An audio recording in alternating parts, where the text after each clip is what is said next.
Poursuivre. Je peux poursuivre. Vous avez déjà répondu à la question. Mon général, s'agissant...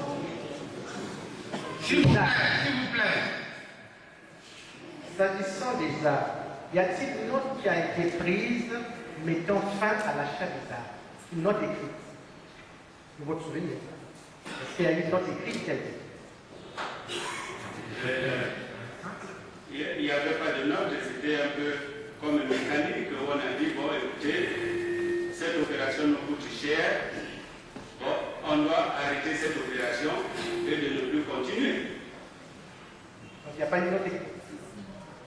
À ma connaissance. Vous pouvez vous rappeler éventuellement à quelle date? J'ai dit ça fait plus de 6 mois. Je l'ai dit ici, devant le président de la Cour. 6 mois après le 4 mars. Bien sûr. Donc avant le 4 mars, il avait encore besoin d'acheter. J'ai dit 6 mois avant le 4 mars. 6 mois avant le 4 mars. Voilà. Mon général, alors c'est juste un exercice. Une question, un éclaircissement. Oui, donc c'est juste pour voir quel est le... Posez vos questions maintenant. Je pose la question. Le président de la République avait dit que c'était un accident. Est-ce qu'il était possible, après qu'il ait dit ça, de le contredire par une commission? Vous savez, quand il y a eu une situation de ce genre, le ministre de la Défense a fait des déclarations. Ici, à la radio-télévisée, vous avez suivi. Et il pouvait peut-être même plus mettre pied vers Talangaï là-bas, à partir de ça. Mais c'est des choses, on est un peu d'abord sur le traumatisme comme ça, et on fait une déclaration que c'est un accident. Et lorsqu'on vérifie, on pense que... Mais les choses évoluent. Les choses évoluent. En train de me poser des questions là, c'est pour connaître la vérité, et ça évolue. Mon général, la commission d'enquête est une commission d'enquête administrative, vous l'avez dit. Bien sûr. Et si c'était une commission administrative, comment est-elle devenue une commission judiciaire? Je n'ai pas dit qu'elle était judiciaire. Je Merci. n'ai pas dit qu'elle était judiciaire. Mais le président, le procureur de la République a été saisi. Il a été saisi. Il n'a pas été saisi, mon général, pour votre information. Enfin, Ah bon? dernière question. Dernière question. La commission d'enquête, c'est au sein du Conseil national de sécurité. Dites-moi, est-ce que, en dehors du colonel Soubou, y a-t-il eu d'autres personnalités, autres personnalités, j'allais dire, qui ont été entendues, qui releveraient des services secrets? Bien sûr. Mais bien sûr. Le chef d'état-major général, c'est un membre influent du Conseil national de sécurité. Le ministre de la Défense, c'est un membre influent du Conseil national de sécurité. Ils ont été entendus. On s'est retrouvé devant le doyen des juges et il y a eu un problème de procédure, et je ne sais pas au milieu comment les choses ont marché et tout. Bon, ben non, c'est de la compétence 2, pas 2. Précisément. Est-il habituel au Conseil national de sécurité qu'on mette en place des commissions d'enquête où on commence à arrêter? Est-ce qu'on a commencé à arrêter les gens? J'ai bien dit, là, le Conseil national de sécurité est sous la haute autorité du président de la République. C'est tout. Nous recevons les ordres. On constitue une commission d'enquête. Et c'est dans cette commission d'enquête, il y a les officiers de police judiciaire. C'est comme ici. Vous pouvez avoir un problème. Mais le problème là, vous pouvez toujours le renvoyer vers les services spécialisés pour avoir le complément d'information. Précision. Est-ce qu'il vous était demandé d'arrêter les gens? Mais cette commission n'était pas dirigée par moi pour arrêter les gens. Vous n'étiez pas informé que les gens étaient arrêtés? Mais qu'on les arrêtait ou pas, c'était pas mon problème. C'était national. Il fallait qu'il y ait la manifestation de la volonté et la vérité. C'est tout à fait normal. Il y a eu quand même plus de 300 morts et des sans-abri. Oui, moi je Et alors, vous avez raison. on devait prendre cette histoire à la légère. Ce que je voulais seulement poser pour la dernière question, est-ce que si vous étiez informé qu'ils étaient arrêtés, pensez-vous dire à la commission qu'il était au-delà de sa mission? Ils étaient arrêtés pour les besoins d'enquête, monsieur l'avocat. Merci beaucoup. Maître Concours. Le compte du colonel Ingani. Alors, j'aimerais poser quelques questions, si vous le permettez, à monsieur le conseiller spécial. Monsieur le conseiller spécial, je voudrais qu'on revienne à l'écran. La première question est la suivante. Est-ce que, d'aventure, vous connaîtriez au moins l'un des dirigeants, l'un des gérants des sociétés qui ont été répertoriées comme étant celles qui entreposaient des matériels sensibles au niveau de l'écran? Non, monsieur l'avocat, monsieur le président. On veut répondre à la Cour. Oui, excusez-moi. Puisqu'il me pose la question dans le dos. Oui. Non, mais même si la Cour dans le dos, la réponse à la Cour. Oui, c'est vrai que ce n'est pas évident de répondre derrière. Alors, je vais peut-être repréciser quand même cette question-là. Je vais la préciser dans tous les cas. Le patron de ce coffre, par exemple, le connaissez-vous ou pas? Ben, je le connais très bien. Ah, vous le connaissez très bien? C'est même un ami. Ah, c'est un ami. Voilà. Ok.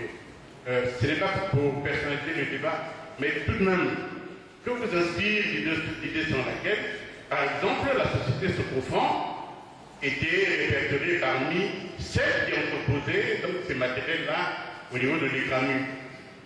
Si, monsieur le président, si on était au courant qu'on déposait les charges là-bas, au niveau du conseil, nous avons le droit d'instruire un membre du conseil d'aller prendre contact avec la structure et de nous faire rapport au cours d'une revue. Okay. Question suivante. Est-ce que vous iriez jusqu'à imaginer que les rapports entre les Grammy et ces sociétés-là sont du fait personnel de mon client, le colonel Ingani en l'occurrence, qui était responsable des Grammy? Ah, c'est une question difficile à répondre. Je sais pas si le colonel Ingani avait compétence de signer un accord avec ces sociétés-là et pour qu'on dépose ces charges. Je ne sais pas. Je voudrais revenir, donc, si vous le permettez, à une question que la Cour elle-même vient de poser tout à l'heure, mais je la repose néanmoins. S'agissant de la responsabilité collective, qui a été évoquée avant vous hier ici, par le collègue Tourou notamment, est-ce que vous dites de ne pas pouvoir prendre votre part de responsabilité en tant que superstructure chargée de la sécurité au plan national? Je ne peux pas prendre une part comme ça, pas du tout. Je ne peux pas porter une charge comme ça. En d'autres termes, et c'est la dernière question, le fait que le Conseil national de sécurité ait ignoré jusqu'à la date du 4 mars, pour celle de l'écran, il y avait entre autres mais des charges explosives proposées par des sociétés privées. Ça ne vous inspire aucun remords? Mais monsieur l'avocat, le colonel Ingani est là présent. Il est présent, je crois. Il est accusé ici. C'est lui qui doit répondre à ces questions-là et non. Vous êtes témoin. Merci. Oui. J'interviens pour le compte du colonel Moutouka. Oui, en général, je crois savoir que la discipline est un facteur essentiel. Posez vos questions. De l'armée. Maintenant, La question que je pose est la suivante. posez votre question, s'il vous plaît. Monsieur le Président. On est là pour poser des questions. Ma question est la suivante. Ma question est la suivante. Je la pose à un haut cadre des forces armées. Je voudrais savoir, est-ce qu'il accrédite la thèse selon laquelle est défendue par certains ici, que l'armée aujourd'hui est désorganisée du fait de l'indiscipline qui la caractériserait?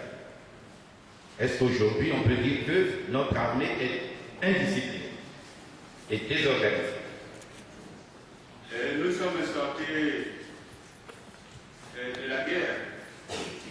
Le problème douloureux dans ce pays, et vous le connaissez, on n'avait plus d'État, plus d'armée, rien du tout.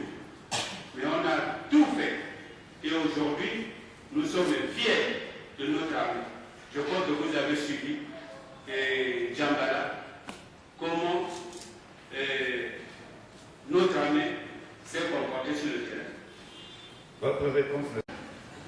À partir de dire les uns des autres si c'est un complot ou un accident. Satisfait? Maître Concours. Maître Goma, vous avez encore des questions?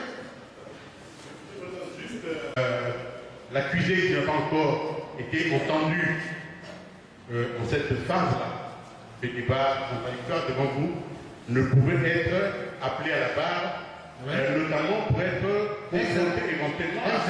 Mais étant donné que monsieur le conseiller spécial présent à la barre de votre cours, il était quelqu'un de très occupé. On ne déroge pas ce principe, Maître Goma.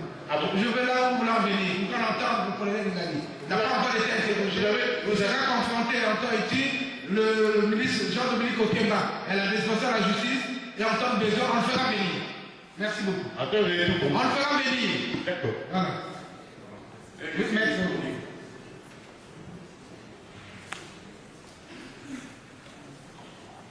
Je suis au procès pour défendre le colonel Marcel Tourou. Je ne sais pas comment vous appelez. Ministre délégué, conseiller spécial chef d'État, secrétaire général, et vous signez vice-amiral Jean de Cour. On vous dit général. Vous faites des choses des armes. Qu'est-ce qui vous convient? Vice-amiral, général, ministre délégué, conseiller, secrétaire général. Comme vous voulez. Vous avez signé vice-amiral, je vous appellerai monsieur le C'est quoi votre question? C'est sur ces grave là? C'est quoi votre question? Qui sont sur ce qu'il a dit, que je tiens à vous. Vous posez votre question par rapport à son témoignage, par rapport à votre déclaration pour votre client. Voilà. C'est grave. D'accord, monsieur le président. Voici la question que je vous pose. Vous avez accusé réception de la lettre qui vous a été adressée par le premier président de la Cour d'appel. Or, nous avons demandé à ce que ce soit le président du Conseil national de sécurité qui répond. Est-ce que vous avez reçu mission de déclarer? Je peux retirer la parole, cette question n'est plus d'actualité. L'accusé Tourou a été entendu hier. Parole à Maître Maboulé.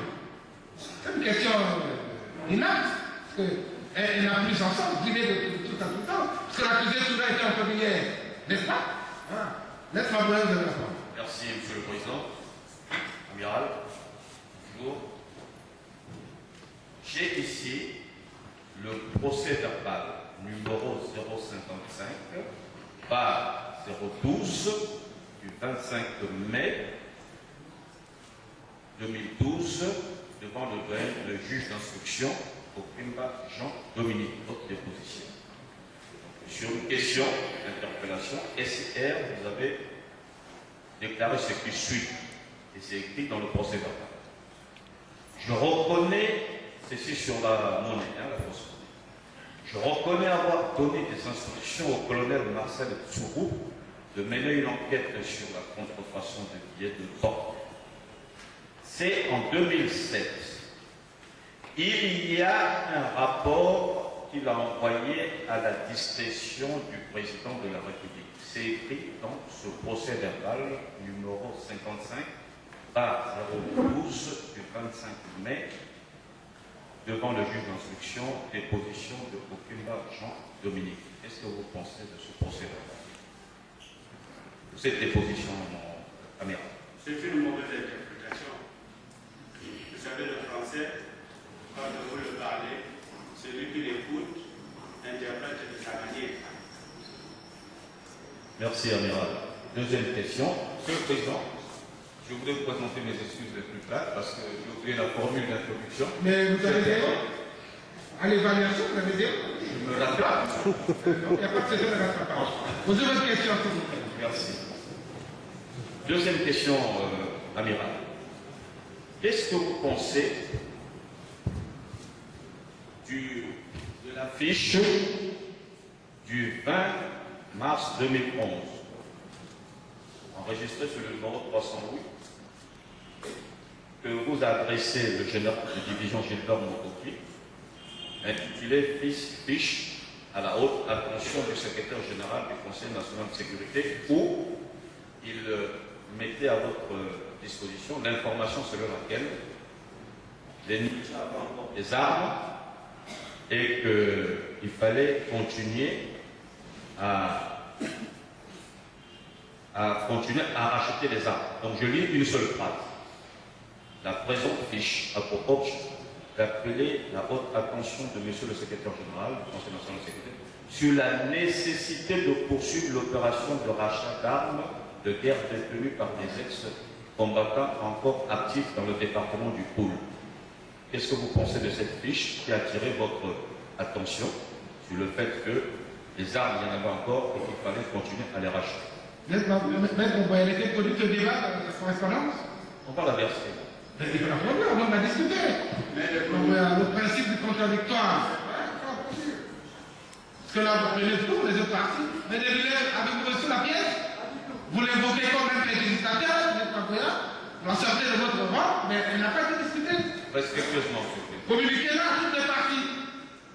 Qu'on veut un procès équitable. Voilà, communiquez. Que rien ne soit caché. Voilà, communiquez la pièce à toutes les parties. D'accord. Monsieur le Président, dans ces conditions, je retire la question. Voilà, retirez la question. C'est la moindre des choses. Voilà.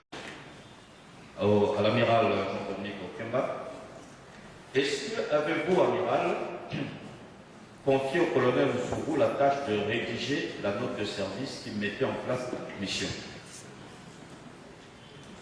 Lui, il est le secrétaire général adjoint. Le secrétaire général adjoint, c'est... Il prend les notes de réunion. C'est lui.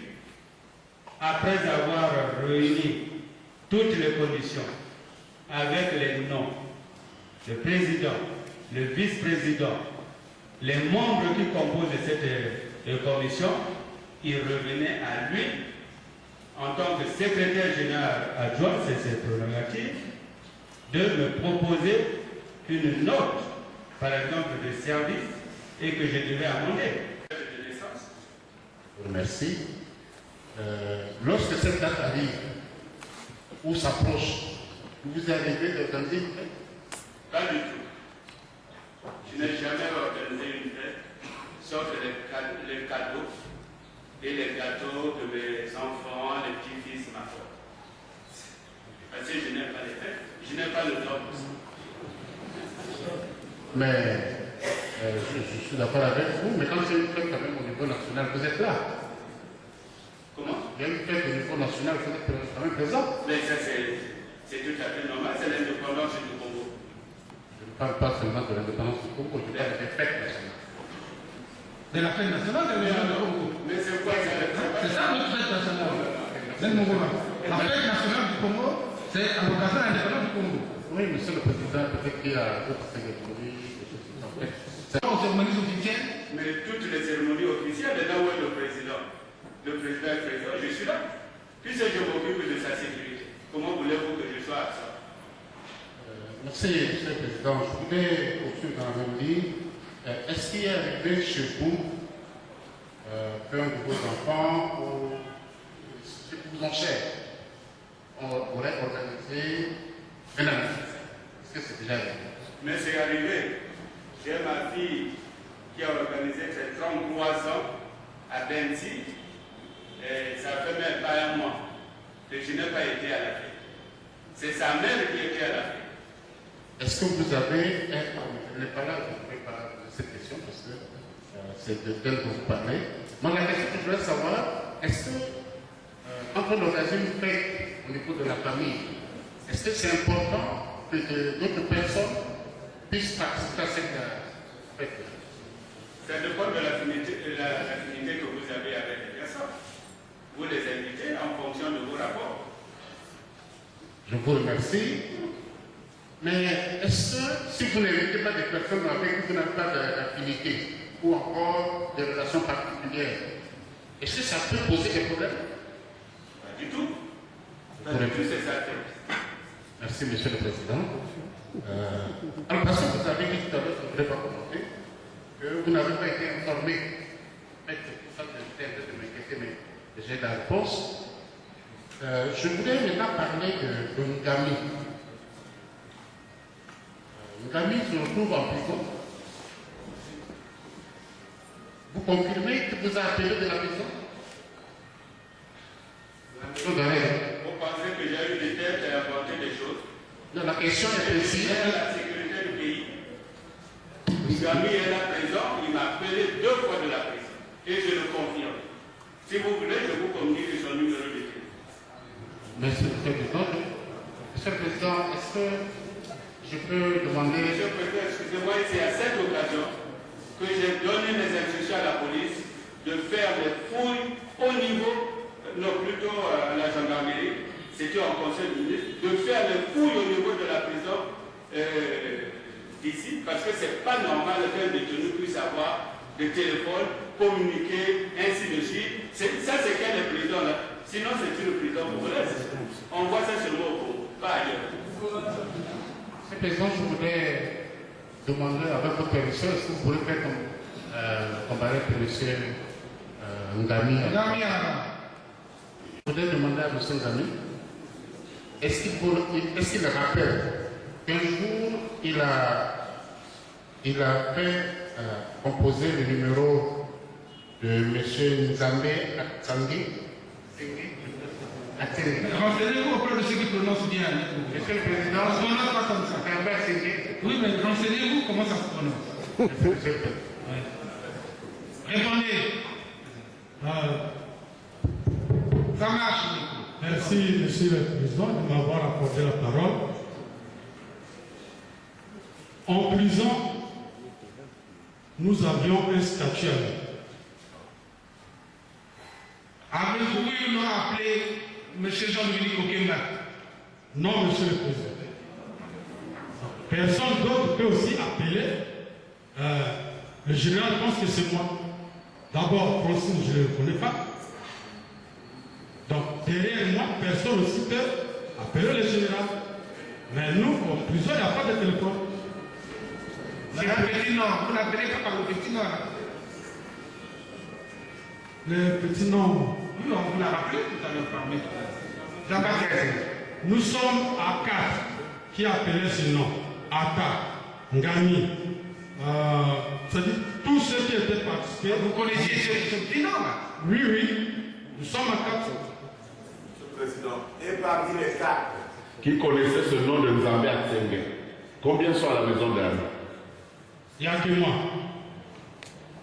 Monsieur le Président, je vous disais déjà l'autre jour que Ngami Kevin, je n'ai pas envie de l'injurier, mais les déclarations de Ngami Kevin prêtaient beaucoup, étaient sujettes à caution. Je crois que vous vous rendez bien compte. Vous avez fini avec Ngami, vous faites ça? Oui, Monsieur le Président, la dernière, je voulais vous poser. Ngami? Oui, Monsieur le Président, je voudrais savoir si Ngami reconnaît qu'il a le numéro de téléphone. Il a dit non. Il a dit non. Non, non, Monsieur le Président. Il a dit non. Il a dit non. Le numéro, j'en ai. Mais ça est dans mon appareil qui est chez le procureur de la République. S'il vous plaît, Monsieur le Président, dans le cadre de sa mission par rapport à M. Mou, il a déclaré de votre part qu'il était resté en contact avec une hiérarchie. C'est pour ça que je voulais savoir, est-ce que cette hiérarchie, c'est le domaine à faire? Quand vous êtes allé chercher Ngami et Tchoumou Goba, avec qui étiez-vous au téléphone? Vous rendez compte? Monsieur le Président, merci de m'avoir accordé la parole. Je vais soulever que le général Okemba, devant votre part, je vous ai dit, le général Okemba ne m'a jamais confié une mission. C'est le général Ndengue. Vous étiez avec le général Ndengue alors? Le général, c'est un général, il ne peut pas partir en mission, Monsieur le Président. Je voulais vous préciser. Oui. Le général Ndengue m'a appelé quand je partais à Kekala. Il m'a dit il y a une situation. Il y a un certain Tourou Charlie qui travaille à l'économie jusqu'alors on le cherche. Je ne connais pas la question de votre. Non, monsieur le président, Attendez. Non, vous n'arrivez pas. Vous êtes en train de prendre l'argent. Attendez. Mais vous aimeriez savoir, quand vous êtes allé au domicile de M. Tchougou Boumba, on lui donne un part. Vous étiez au téléphone avec quelqu'un. Vous rendiez compte à quelqu'un. C'était qui cette personne? Mais tout de suite là, je rends compte quand nous on était en chemin, oui, au général. Quand on a pris au général au Kemba, au conseil spécial. Maintenant quand on a pris Tchoumou, ce n'est plus moi. C'est le seul président. Justement, s'il avait persisté, j'aurais posé une autre question. Sa réponse se confirme. Maintenant, question au témoin, monsieur. Il fait s'asseoir? Ngami,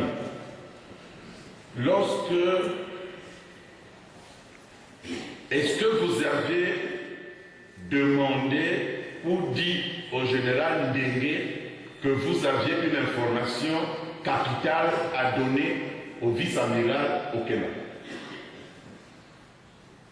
Quand le général Ndengue m'a appelé, il m'a cité le nom. Que non, il y a un Tourou Charlie. C'est ce qui a été contesté par le général Okemba. Que c'est un nom commun.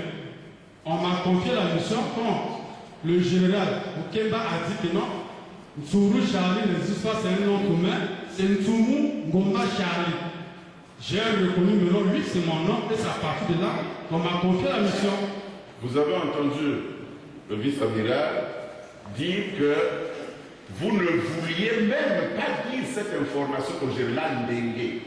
Elle lui était adressée. C'est à lui que vous devriez dire cela. Qu'est-ce que vous dites de cette déclaration de M. Jean-Dominique Okemba? Le général a raison parce que j'étais avec le général Ndengue et non le général Okemba.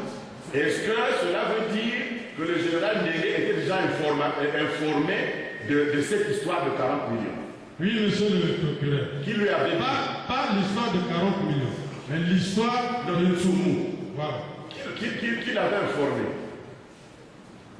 Monsieur le président, le général Ndengue, c'est un grand cadre et il est à la sécurité. Donc, moi j'ai l'habitude d'effectuer des missions avec lui. Quand il a dit que c'est Tourou Charlie, le général Okemba a contesté, a dit que c'est un nom commun. Donc c'est le général Ndengue qui...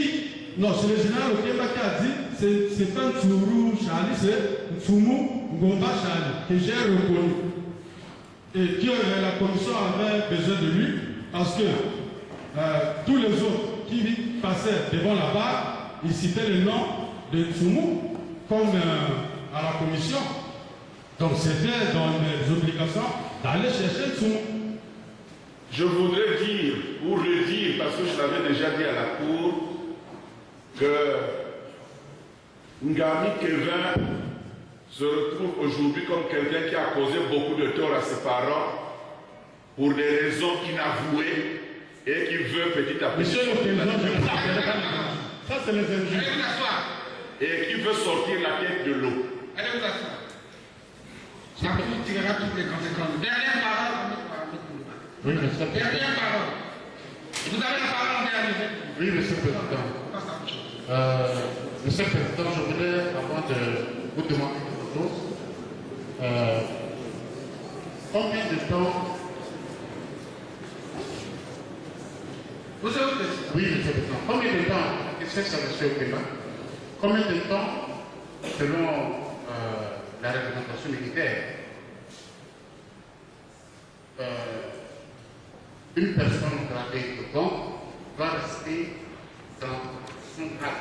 Dans combien de temps?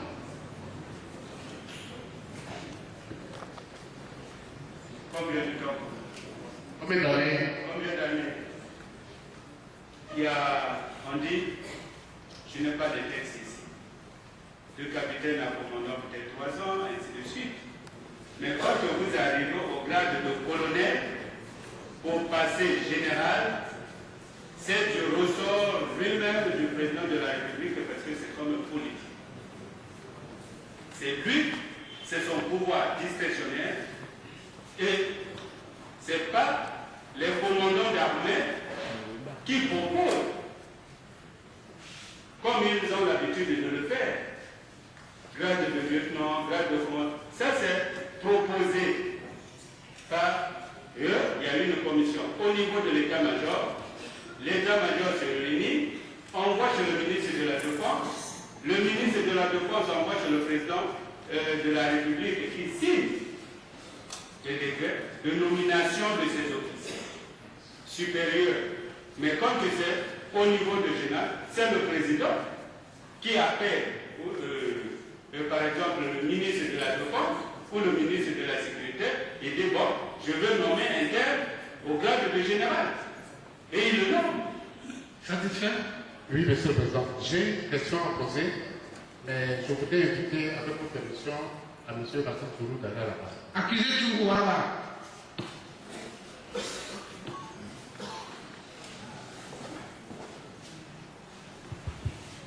Vous avez une question? Merci, Monsieur le Président. Monsieur Martin Tourou, vous venez de suivre la déposition de M. Kwemba. Que dites-vous de ces dépositions et particulièrement sur les faux billets et les détentions d'armes que vous avez eues chez vous? Merci, Monsieur le Président, Monsieur le Procureur Général, Monsieur le Maître d'État des jurés. Je voudrais clarifier toutes les situations qui étaient évoquées ici par le vice-adjoint. D'abord, commençons par les faux billets. Je voudrais vous dire, comme il l'a dit, il m'a appelé un après-midi au domicile du président, que je venais vers la période, et il m'a remis pas un sac, deux.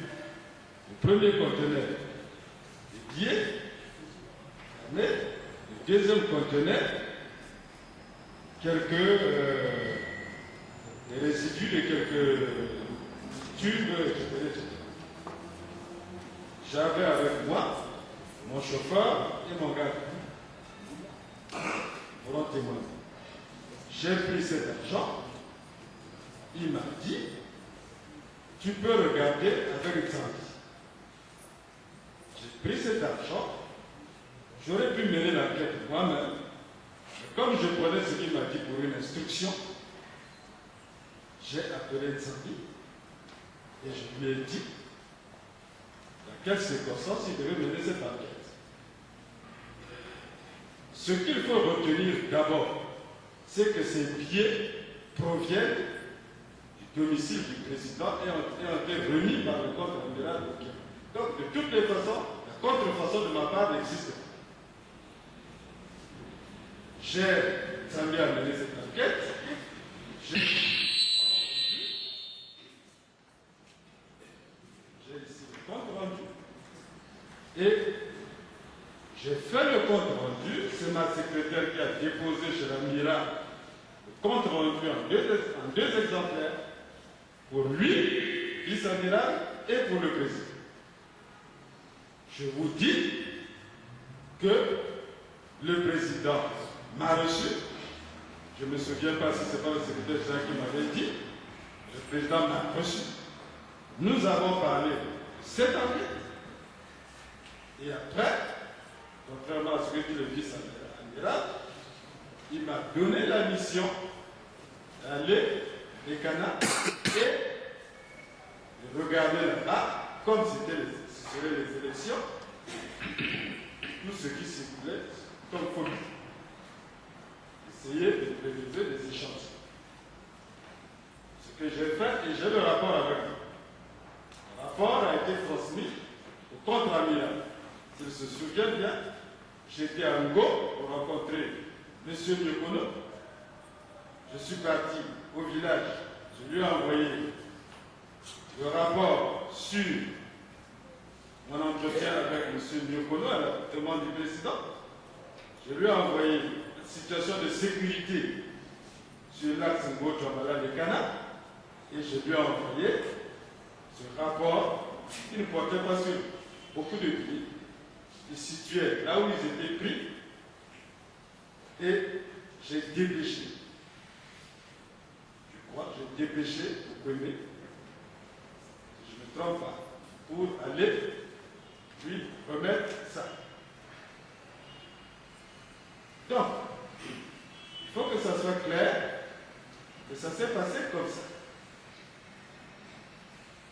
Je répète que les faux billets proviennent du domicile du président remis par la contre-amiral. Je n'ai en aucune façon contrefait les faux billets. Vous êtes satisfait? Le contre-amiral, j'interviens sur le contre-amiral et le vice-amiral. Le vice-amiral ne peut pas dire que je ne lui ai pas fait le contre-rendu. C'est faux. Le contre-rendu a été fait. Voilà ce que je veux dire. À propos des armes. Je crois que je devrais d'abord poser, Monsieur le Président, une question au sujet des faux billets. Le vice-amiral a dit que généralement, lorsque vous aviez pareille situation à régler, vous vous retrouviez tous les deux pour en discuter. Nous avons besoin d'éclaircissement à ce sujet. Est-ce que vous lui avez juste transmis le rapport ou bien vous vous êtes retrouvés pour en parler, sachant quand même qu'il y avait un général qui peut-être était impliqué dans cette situation?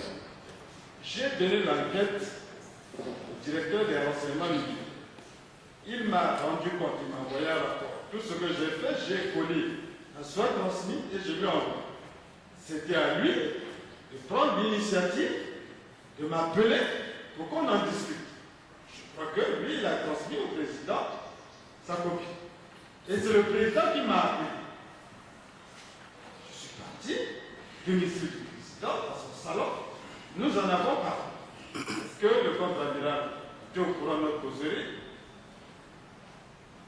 Je n'en sais rien. Toujours est-il qu'il sait que chaque fois que j'ai un entretien avec le président, je lui rends compte. Puisque verbalement. Donc, je pense avoir fait mon travail. Quand le président m'a envoyé, je crois que le vice-amiral doit avoir quelques problèmes avec les dates, puisqu'il dit bien qu'il y a eu une autre mission. Quand j'essaie de lui éclaircir les esprits, quand je suis parti des Canaries, j'ai fait ce que je devais faire et je lui ai rendu compte. Il sait bien que moi je ne rends jamais compte directement au président, par respect pour lui. Je passe toujours par lui et même quand le président donne des ordres directement, je me sens obligé, par respect, de l'informer et de lui demander conduite à tenir. Il en a été ainsi à certains moments. Puisque le contre-amiral avait eu, avec mon prédécesseur, un problème de ce genre, et j'avais retenu la leçon que je ne devais passer que par lui pour ce genre. En ce qui concerne les armes, le vice-amiral est là. Est-ce qu'il m'a informé de l'arrêt de cette mission? Je crois que je n'ai pas participé à la réunion où il demandait d'arrêter ça. Pour la simple raison que j'ai un rapport au 23 mars du commandant de la gendarmerie qui dit qu'il est resté avec des armes et qui propose des armes achetées. Et tout est resté à 45 000. Est-ce qu'il lui a donné cet argent sans passer par moi? Est-ce qu'il a réglé ce problème sans passer par moi? Toujours est-il que moi, aujourd'hui, je ne suis pas informé de la date de l'arrêt de cette opération. Si j'étais informé, et c'est comme ça que ça se passe, j'aurais pris des mesures pour clore cette opération. Pour la simple raison, je ne lui ai jamais rendu compte des dépenses globales effectuées, je ne lui ai jamais rendu compte du nombre d'armes récupérées, il ne suit pas ça. C'est moi qui donne les ordres au commandant de la gendarmerie de remettre les armes à récupérer. Et en 2008, je crois en février, la gendarmerie en avait déjà trop. j'ai ordonné qu'elle aille déposer, qu'elle appelle les camions, j'ai envoyé un officier, et cet armement, près de 1650 armes, ont été récupérées, et je lui ai fait rapport d'État, en lui disant la mission continue. Bon, je sais que le vice-amiral est en charge, en tout cas, sur ce point, je veillais sur le détail.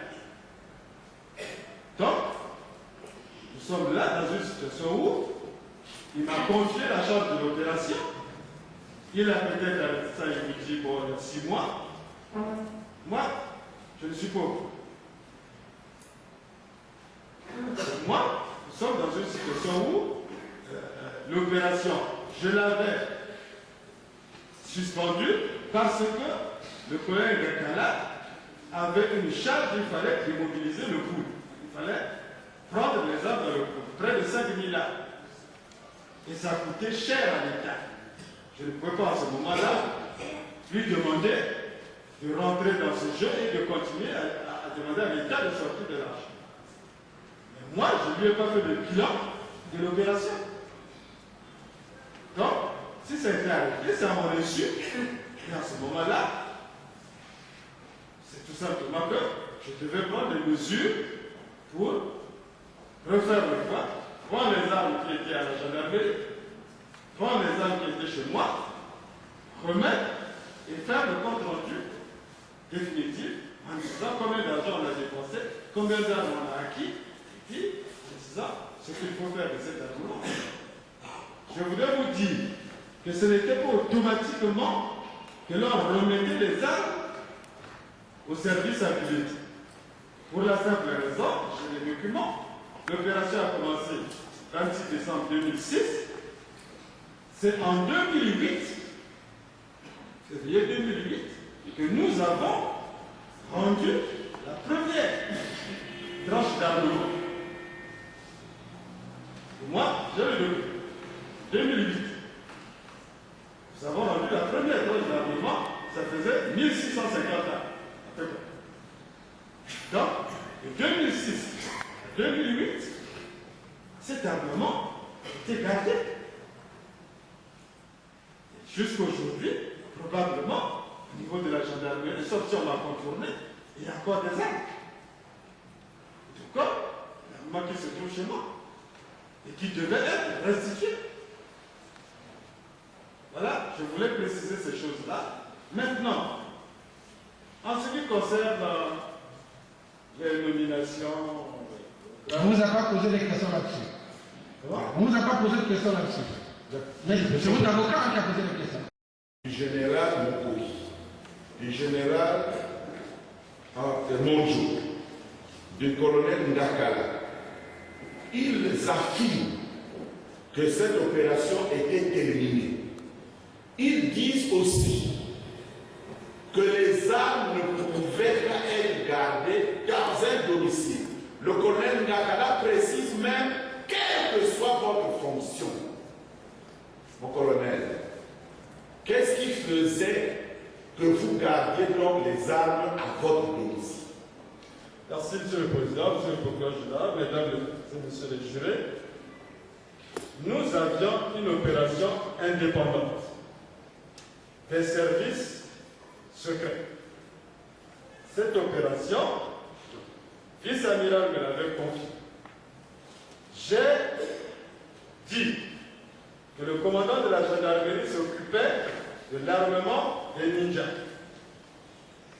Les autres, et j'ai les documents avec moi, le DCRM achetait de l'armement, j'ai reçu de l'armement venant de la Pointe. Tout cet armement, je confiais ça à mon officier d'ordonnance qui plaçait ça au niveau de ma garde et c'était pris en compte par ma garde. C'était deux sources différentes d'acquisition et j'ai géré ça comme ceci. Et je vous dis que en matière d'acquisition et de conservation, de détention, la loi est claire. Quand ça vient du commerce, elle n'interdit pas ce genre de pratique, encore que c'est même secret. Maintenant, vous parlez du colonel Gakala. Mais il n'était pas dans cette opération. Il menait une opération indépendante. Vous parlez du général Mokoki, il menait cette opération sous ma supervision. Vous parlez du général Monjo, mais il n'était pas mêlé à ça. C'est une opération confiée à moi au niveau du Conseil national de sécurité par le vice-admiral. Et ces armes n'étaient pas, jusqu'à ce qu'elles soient rendues, la propriété de l'armée. Déjà, Monjo est commandant des forces armées congolaises. Merci. Monsieur le Président, justement, cette déclaration, le collègue Sourou ne l'a pas faite au moment de leur confrontation. Je souhaiterais donc que le vice-amiral nous certifie qu'il y avait donc deux opérations.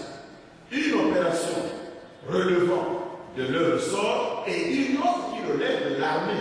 C'est très important pour votre dossier, monsieur le Président. Mais de l'armée, il n'y avait pas d'opération. C'est du colonel Gakala. Oui, d'accord.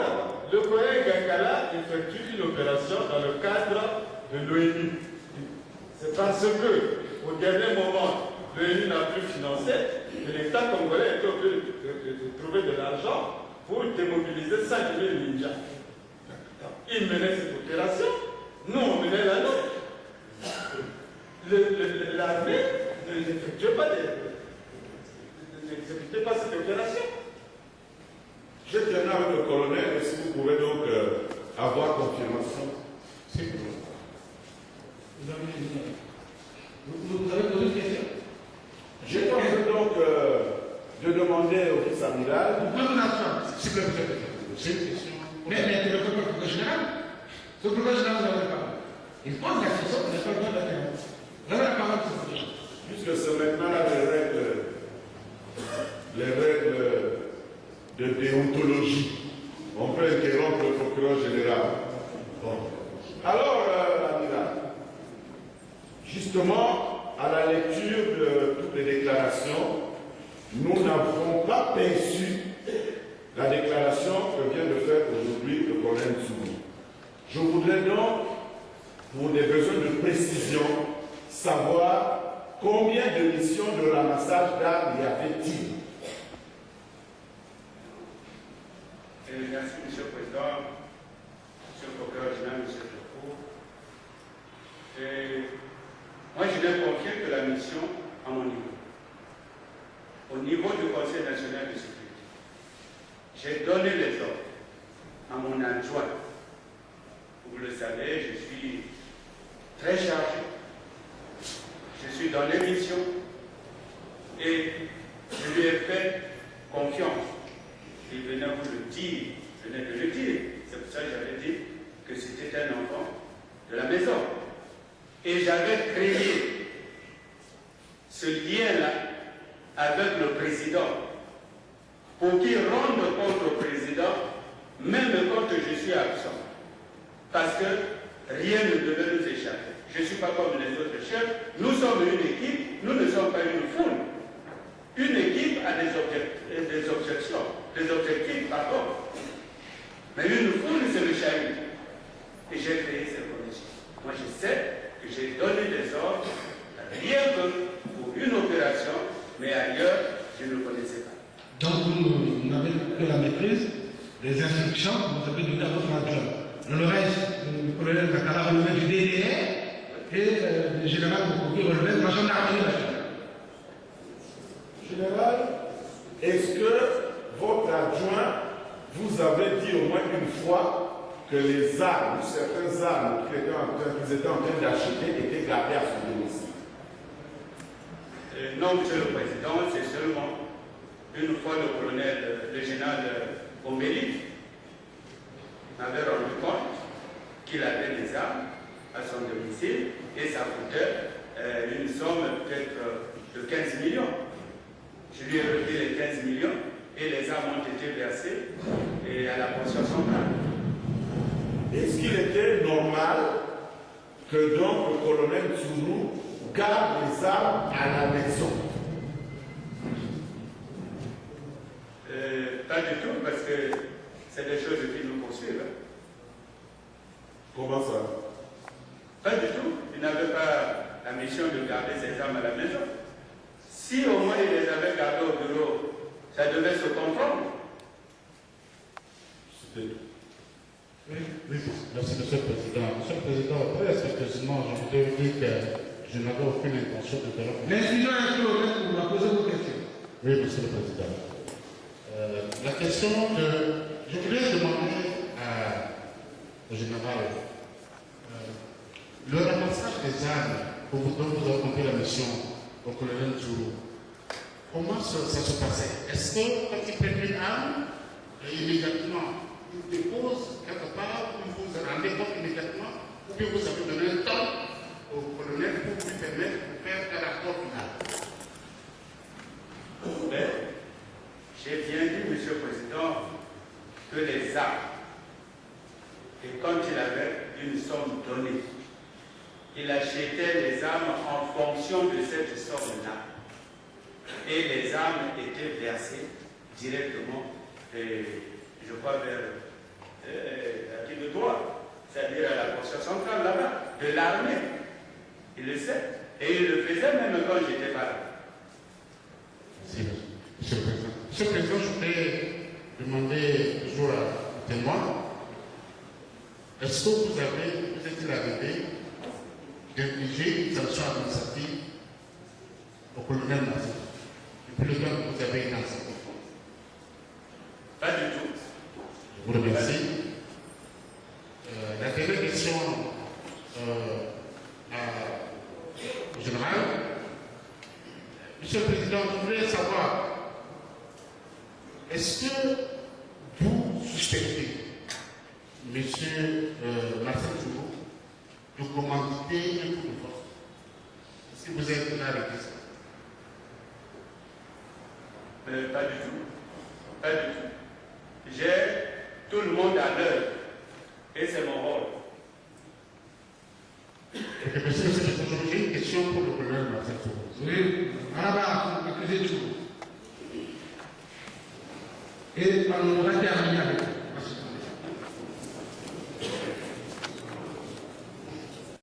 Oui, votre question. Oui, Monsieur le Président, je voudrais demander à M. Marcel Tourou, le fait qu'il soit en prison aujourd'hui, est-ce qu'il pense qu'il aurait été trahi quelque part?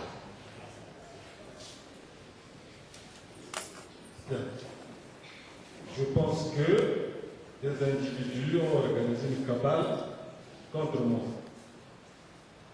Je connais pour l'essentiel lequel je m'interrogeais seulement sur le conseil spécial.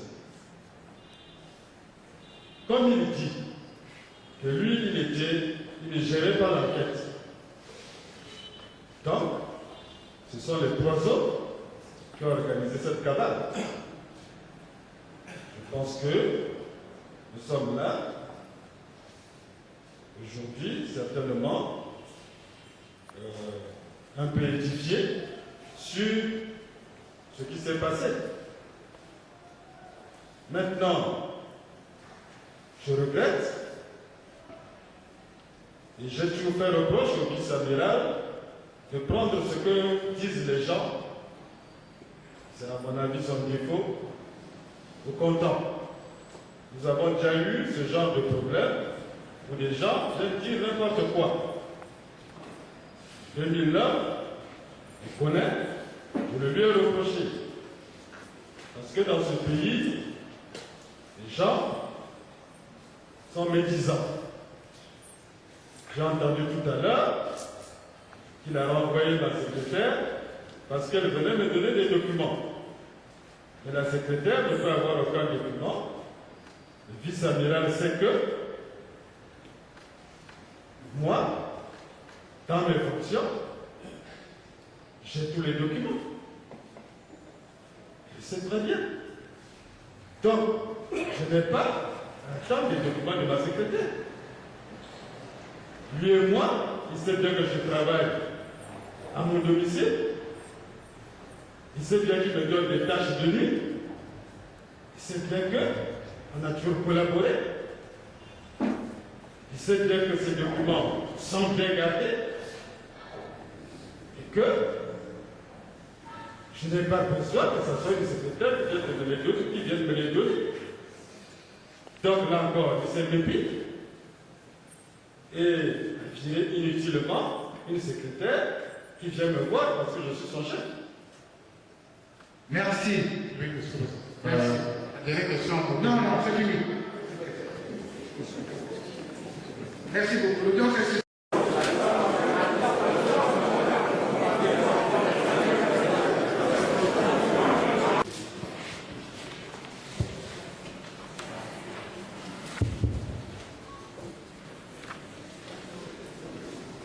Alors, nous allons, monsieur, dire que vous êtes témoin. L'officier général des forces armées congolaises, vous avez sous vous quelqu'un